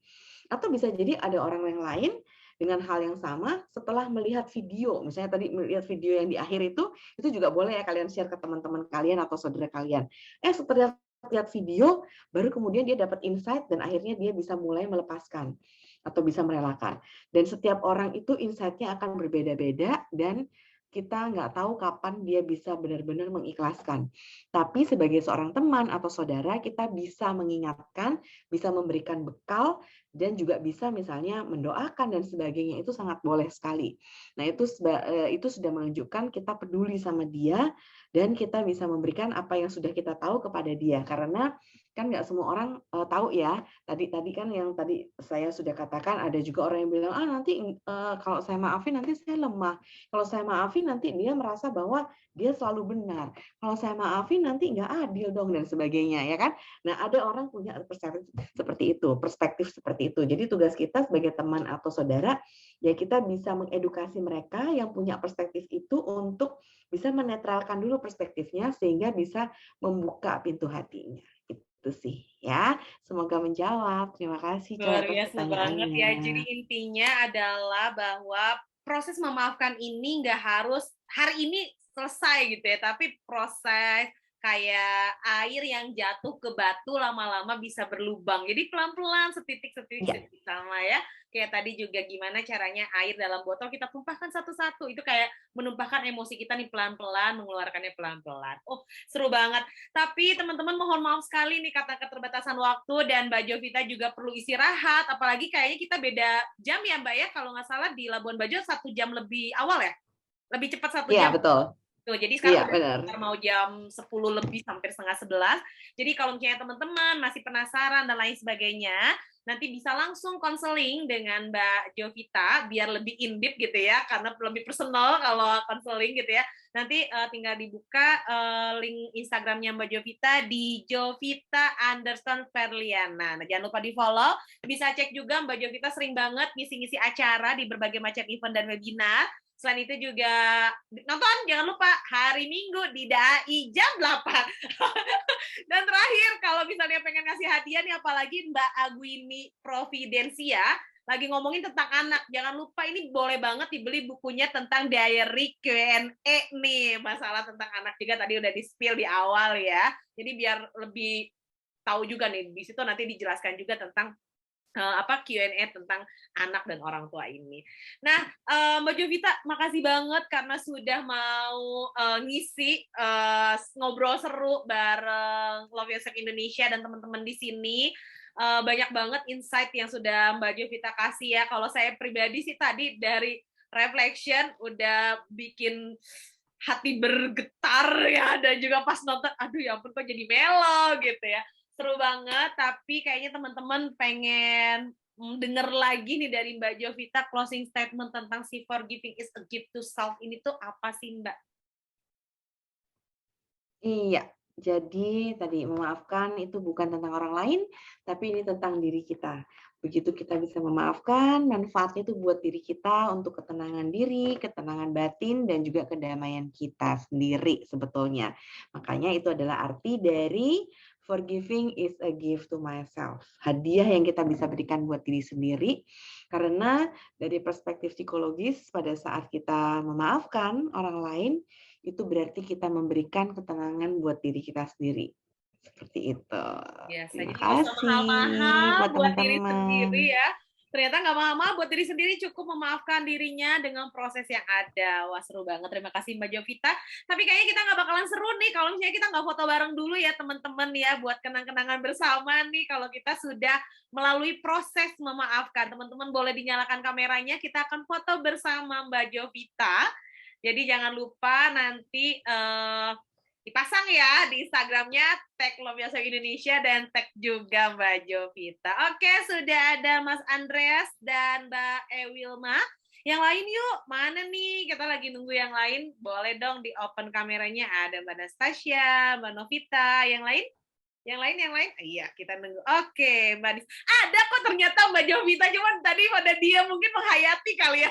Saya kalau sepi itu, saya kalau sepi suka bingung, ini ada nggak ya orangnya gitu ya, ternyata ada. Oke, yang lain boleh, yang lain ada Mbak Nisa, hai. Oke, kita tunggu nih Mbak Winnie, Mbak Ajeng, tadi udah open cam ya Mbak Ajeng. Terus siapa lagi nih? Ada Mbak Mita, Mas Manuel, Mbak Mega, Mbak Meti, Mbak Nisa, boleh yuk open cam-nya, kita mau foto bareng. Oke. Kayaknya lagi persiapan, saya lagi rebahan, masa mau dipoto gitu ya. Oke, nggak apa-apa kalau teman-teman udah siap, yang lain. Oke, nggak apa-apa kali ya Mbak. Oh udah, hai adik manis. Hai, anaknya ya Lisa ya. Udah mau siap-siap foto juga nih. Oke, kayaknya kita akan langsung foto aja ya Mbak Jovita ya, karena mungkin teman-teman yang lainnya, aduh udah nanggung nih, udah rebahan gitu ya. Oke, berikan senyum terbaiknya ya teman-teman semua. Saya hitung sampai 3, 1, 2, 3. Oke, kita ikutin gayanya Mbak Jovita. Siap ya? Biar love yourself katanya. Love yourself. Yuk, mulai ya. 1, 2, 3. Oke, sip. Terima kasih semuanya. Terima kasih Mbak Jovita atas energi positifnya, atas ilmunya. Semoga hidupnya Mbak Jovita selalu diberkati Tuhan dan juga hidupnya teman-teman penuh kebahagiaan dan sukacita. Terima kasih, saya akhiri malam hari ini dengan selamat malam dan menikmati weekend-nya. Bye!